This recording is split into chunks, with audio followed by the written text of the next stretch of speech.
When you're walking in the hills in Scotland, there's a few things that you have to be aware of to ensure a safe and enjoyable day out. And one of those things is the weather. Before going out into the hills, you need to know what the weather is going to be doing. And not the weather down in the glen, but the weather up in the mountain. And based on this, you can decide whether to go into the mountains and which equipment you need to take with you to ensure a safe and enjoyable day. And this day was a great indicator of how things can change, how the weather can be really nice down in the glen, and then how things can be completely different once you're up on top of the mountain.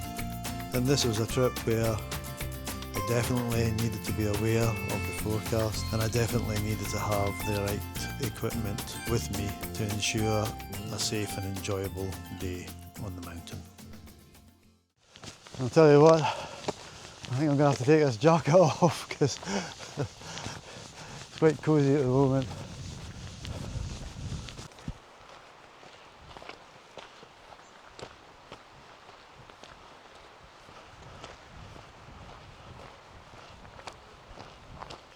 Yep, it's hot. A lot of the mountains here are big, kind of lumbering masses, kind of hidden behind each other, with big lumps of things, and a lot of them here do have big plateaus. So yeah, big beasts.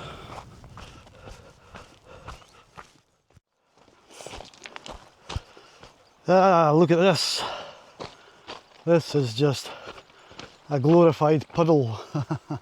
So there's absolutely nothing to worry about here for sure, but I'm sure in spate-like weather it could be quite tricky.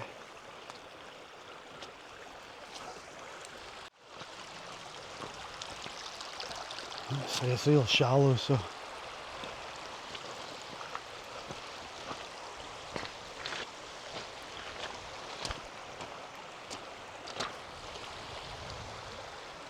okay, there's my path up there. Usually for these bits of the water crossings I'd get the poles out, but I mean it's so shallow.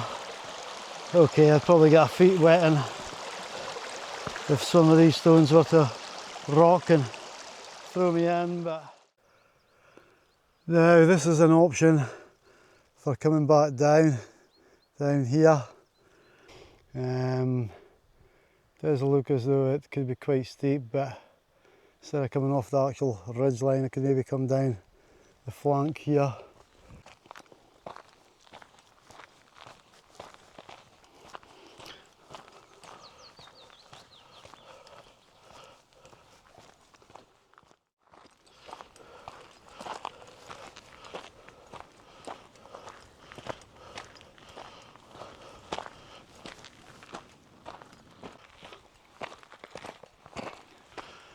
There's some foreboding clouds coming in at the moment. I don't think the rain is going to be too far away.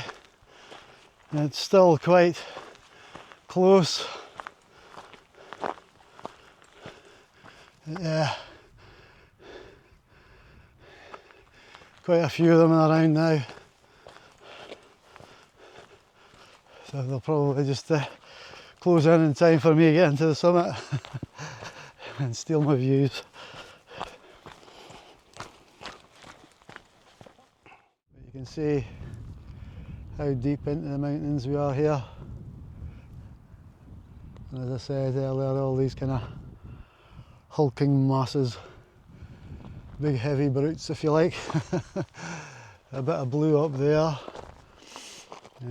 I think forecasters suggest that further north would have the better of the weather. You might be able to see there that that's the The summits here getting clogged in now as well. Maybe you can see that just in the distance there. So we're going to have a clogged in plateau when I get up there. So if I want to come off the way that I spoke about back down in the glen, going down to the south end, taking in the south top and coming down that side, then it looks like I will have to be doing a bit of nav. There you go, it's here. Looks like a young ptarmigan just walking in front of me there. I wasn't really paying much attention, and the next thing I saw something moving, and there it was.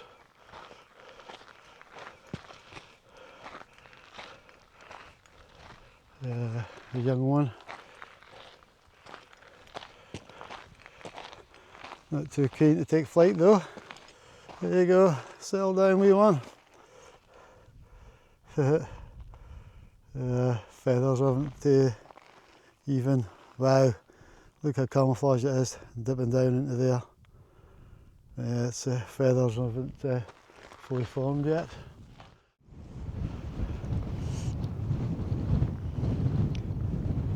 Again, you can just see the expanse of this place.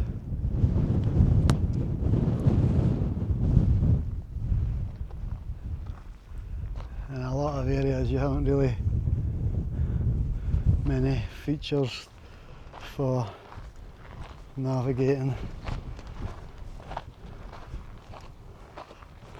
A lot of plateau-like terrain up here, and once we get up to the summit here, it's again a long plateau along the top. I'm just going to layer up again because it's starting to get a bit cooler, and as you can maybe see, I'm now starting to get engulfed in the clag, so it's really kind of closing in now.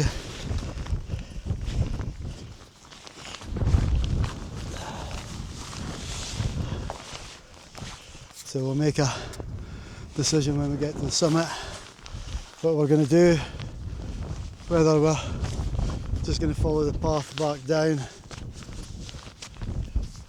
or if we're going to try a bit of nav along the plateau, because this clag really is setting in now. We're not too far away from the summit now, but I don't know how much more videoing I'll be doing up here, because I maybe need to keep my wits about me.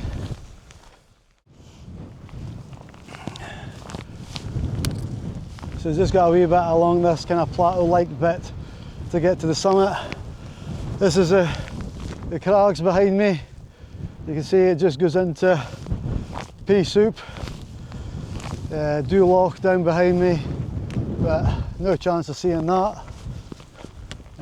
Visibility depends what direction you look really, but probably roughly about 30 metres.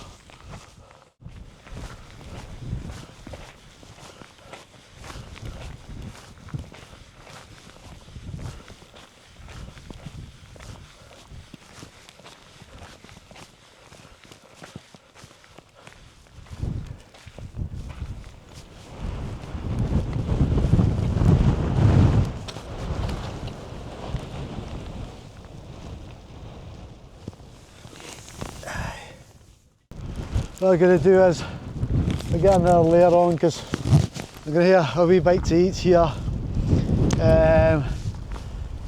Could think of better places to have a bite to eat, but it's quite a long plateau, so I wouldn't get something to eat for a wee while, so I'm just going to hunker down behind the cairn here, get a wee bit to eat, something to drink, and then just head back for home.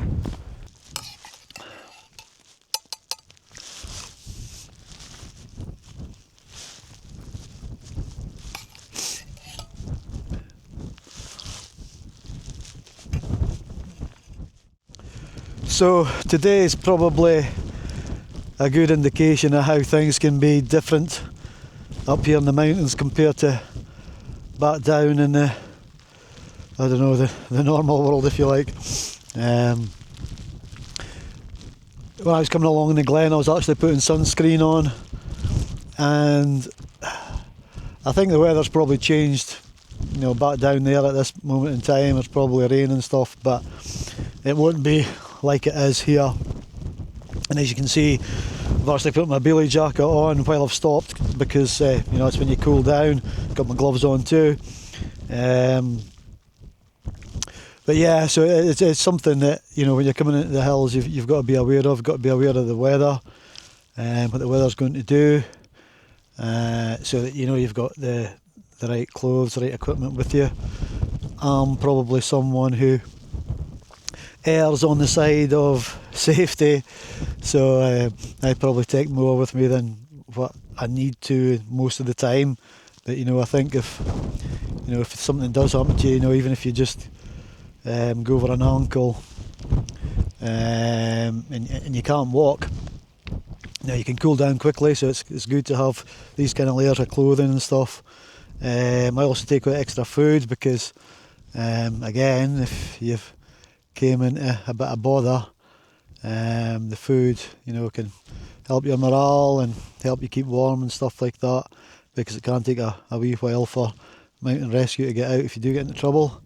For today, for instance, I haven't met anybody since the moment I set off in the car park. I haven't seen a single soul. So yeah, so having the right equipment for the weather, so it's important you look at the weather forecast before you come out into the hills. Important you've got the right gear with you to deal with those changes in weather and stuff, and that you've got navigation. So I've got a map and compass with me, which in conditions like this is what I use. I've also got GPS on my phone, and I use that too, but the main thing is the map and compass. The GPS is just for a bit of kind of belt and braces, if you like. For instance, one time, it was actually Cairngorm, I was coming off of there, it was snow, and I stupidly rushed off the summit, you know, and just set off, and I got so far, and I was like, where am I? This, you know, looks a bit kind of unusual, and it wasn't a whiteout, but the visibility was quite poor. And when things like that happen, your mind plays tricks on you. You know, your sense of direction kind of goes a wee bit, because where I thought north was, well, it wasn't, and I got my compass out and it's saying something different, but I was actually starting to think, hold on, is my compass correct here? But what I did was I got, right, I'll get my GPS out and see if that ties in with my compass and stuff like that. So it gave me that reassurance, and also helped, you know, I had a rough idea where I was, but yeah, the GPS, you know, helped to kind of back that up. So yeah, but the map and compass for sure, and the way things is going, there is a path I can follow, but if I do venture off of that, I'm certainly going to need the map and compass. So, whoa! And as you can see, the wind's getting up now, so I'm going to cut this short and get moving and get back. Okay. So I've navigated, followed the path back to where I should have went down, and then from there I went to the south summit, and from there I've taken a bearing to get to this spot height. Looks like there's an old shelter here, so I'm going to take a bearing from here. I'll look at the map again, but I think there's a re-entrance around about the line that I'm looking for to take back down, to get back down into the glen. So I'll have a quick look at that, take a bearing, and then head that way. the Beinn here, I was, what, don't know, maybe about 3/4 of a kilometre or something like that to get here. I was kind of walking over a boulder field and stuff like that, so it was a wee bit tricky. So I was a wee bit off, but thankfully I saw this pile here. So yeah, it's about 10-20 metres over that way. Okay, right, I'll get going again.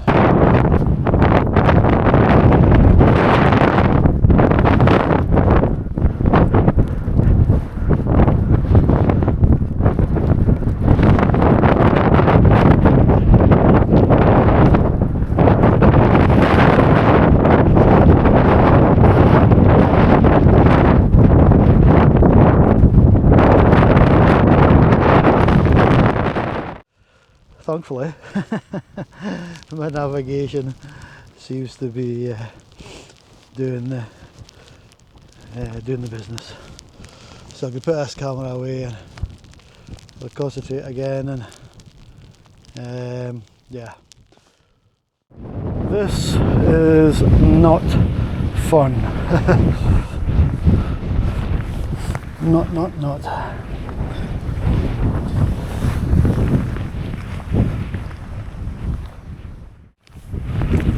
So close, but yet so far to the glen floor. I've been on my backside about 3 or 4 times.